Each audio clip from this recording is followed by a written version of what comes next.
Keterlibatan Irjen Teddy Minahasa dilontarkan oleh Kapolri Jenderal Listio Sigit Prabowo pada 14 Oktober 2022. Ketika tiba-tiba Presiden Joko Widodo memanggil semua petinggi Polri, termasuk Kapolda dan Kapolres di seluruh Indonesia ke istana. Dari situ, Kapolri menyatakan bahwa ada indikasi keterlibatan Irjen Teddy Minahasa dalam kasus peredaran narkoba. 24 Oktober 2022, Polda Metro Jaya menangkap Teddy Minahasa. Polda Metro Jaya menyatakan Teddy Minahasa diduga mengedarkan narkoba jenis sabu seberat 5 kg. Baru 1,7 kg sabu yang berhasil diedarkan. Narkoba tersebut merupakan barang bukti hasil pengungkapan kasus narkoba di Polres Bukit Tinggi yang berjumlah 41 kg.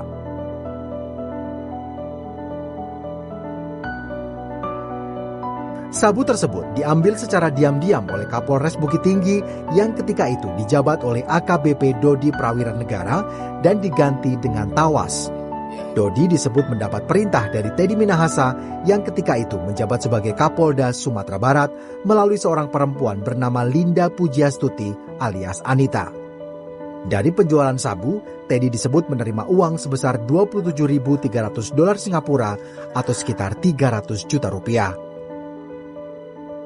Akibat peristiwa ini, rencana mutasi Teddy Minahasa sebagai Kapolda Jawa Timur dibatalkan.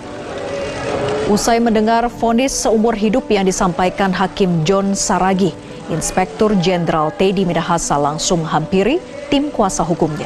Satu persatu kuasa hukumnya memberikan ucapan selamat. Teddy diganjar hukuman lebih ringan dari tuntutan jaksa yang menuntutnya dengan hukuman mati setelah terbukti menjual barang bukti narkoba. Salah satu alasan hakim menjatuhkan hukuman lebih ringan karena Teddy Minahasa belum pernah dihukum dan mendapatkan banyak penghargaan. Mengetahui lolos dari jerat hukuman mati, Teddy terlihat tersenyum menyapa awak media yang menyapanya. Sebelum persidangan dimulai, Teddy bahkan terlihat bersuah foto dengan salah satu kuasa hukumnya. Lagi main apa? Valorant. Mau main lu? Izin sama orang dulu, ini bukan laptop. Gak peduli, aku mau main sekarang. Nggak boleh, ini punya orang, punya Gilbertnya, nggak boleh. Ya udah terus. Tanya Gilbertnya dulu. Ya udah nanti aja, kan aku main bentar doang. Apa sih? Ini punya orang, boleh. Ya udah nanti kalau ada bank izin aku terusin ke dosen ya, biar nanti dibuat absen. Ya udah ini main.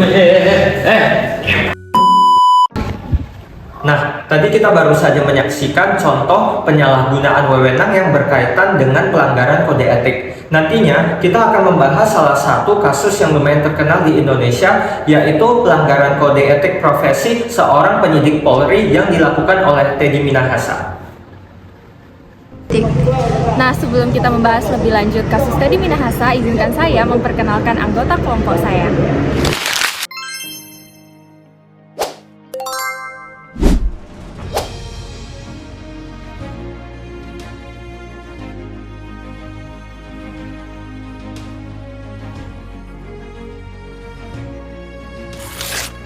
Saya akan menjelaskan mengenai posisi kasus yang akan kami jelaskan. Kasus ini melibatkan Irjen Teddy Minahasa mantan Kapolda Sumatera Barat menjadi sorotan publik karena ia terlibat dalam skandal penyalahgunaan dan peredaran narkotika.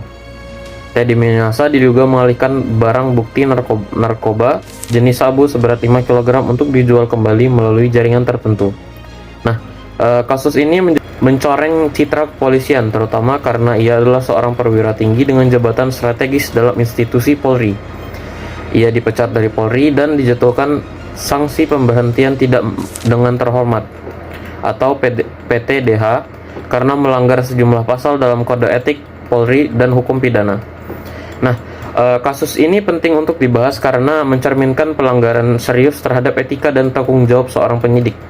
Selain itu, kasus ini menarik perhatian masyarakat luas karena melibatkan penjabat tinggi kepolisian yang seharusnya menjadi teladan dalam penegakan hukum. Dampak dari kasus ini juga luas mempengaruhi citra Polri dan menimbulkan pertanyaan-pertanyaan tentang integritas institusi penegak hukum di Indonesia.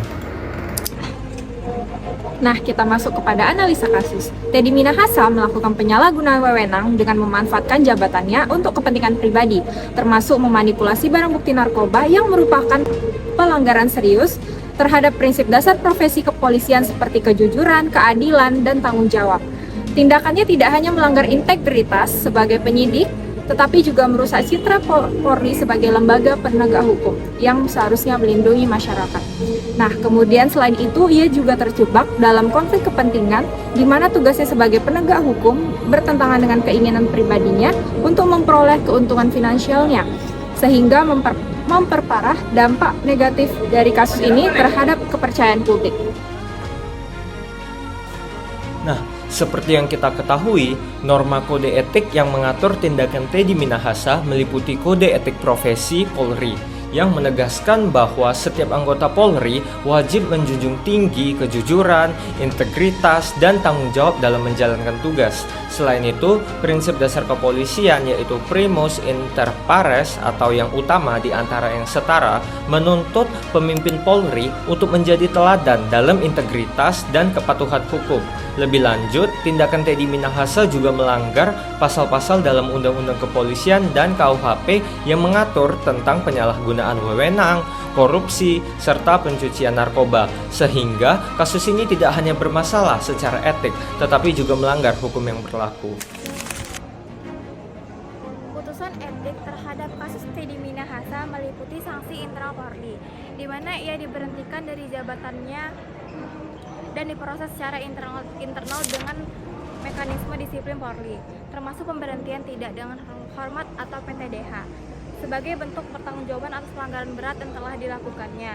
Selain itu, Teddy Minahasa juga menghadapi proses hukum pidana dengan kasus terkait narkoba, penyalahgunaan wewenang, dan korupsi, yang menunjukkan bahwa kasus ini tidak hanya dianggap pelanggaran etik, tetapi juga dianggap kejahatan serius secara hukum. Dampak sosial dari kasus ini pun cukup signifikan, menjadi bahan evaluasi bagi Polri untuk memperkuat sistem pengawasan internal dan meningkatkan integritas anggota agar kejadian serupa tidak terulang di masa depan. Nah, menurut kami, kasus Teddy Minahasa itu menggambarkan betapa lemahnya sistem pengawasan internal dan rendahnya budaya integritas di lingkungan Polri. Sebagai seorang pemimpin, seharusnya ia itu menjadi figur yang patut dicontoh, bukan malah terlibat dalam tindak kejahatan. Hal ini membuktikan bahwa jabatan tinggi dan wewenang yang luas, jika tidak diimbangi dengan integritas, rentan disalahgunakan untuk kepentingan pribadi. Kasus ini juga menegaskan bahwa tidak ada seorang pun, termasuk petinggi kepolisian, yang berada di atas hukum. Skandal ini menjadi bukti nyata bagaimana penyalahgunaan kekuasaan di dalam institusi penegak hukum dapat merugikan masyarakat dan mengikis kepercayaan publik terhadap sistem peradilan.